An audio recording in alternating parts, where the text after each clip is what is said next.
Hi everyone, today's video is a story about why you should always fly to Europe for your cruise and plan on getting there a day early. We were going last summer on a cruise, leaving from Germany, going to Scotland and Iceland and then back. We left the US planning on landing in Germany the following day, obviously, which was the day before the cruise left.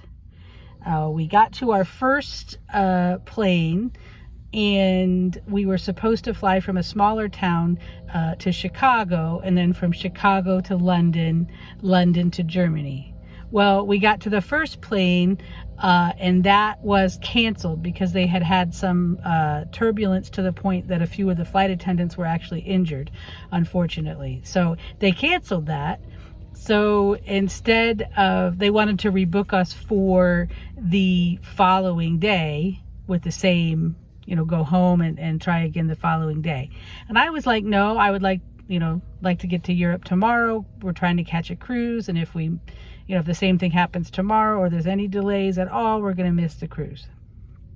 So they tried to reroute us. They rerouted us to Washington, D.C. that night, where we spent the night. Then we had to take a Uber to the airport in Baltimore, fly from Baltimore to London, and then London to Hamburg. So we were still going to get there. We were going to get there this way the day of the cruise. We didn't get out of the U.S. that first day after all, so we were kind of pushing it for time. Well, when we got on the flight to London, we sat on the ground and sat on the ground and sat on the ground and sat on the ground. And the rumor was somebody was too intoxicated to fly, so they had to wait for people to come and get them off the plane, and so on. So at any rate, what happened was we got to London so late that we missed our connection to Hamburg. If we were going to make that connection, we missed the first plane that we were supposed to be on. There was another plane going from London to Hamburg, but if we got on that plane, we didn't have time to get to the ship before they closed boarding on the ship.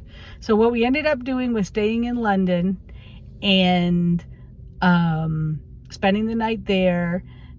We took a plane from London to northern Scotland and joined the ship at the first port. So we missed like the first night. There was a sea day, and then we got on when the ship came in to the first port in Scotland. So even with a day to play with, I mean, it was really everything that could have gone wrong did. But it was a wonderful cruise. I'm still glad, we pushed through, we went on it. Iceland's fantastic. I would highly recommend, if you have the opportunity to go on an Iceland cruise or the interest, please do. It's fantastic.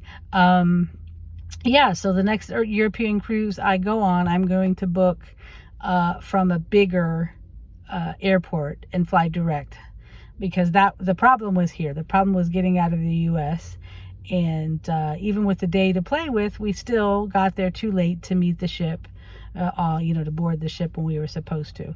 So that's my story. I wanted to let you know why you should always fly to Europe. Don't plan on landing the day the cruise leaves, and maybe even an extra day. I didn't want to pay for 2 hotel nights, so I ended up doing that anyway.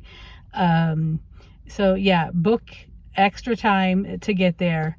That will give you the chance to get over the jet lag as well, aboard the ship, and have a nice cruise. So that's my story, and I hope you don't have the same trouble I did. Happy cruising, everyone.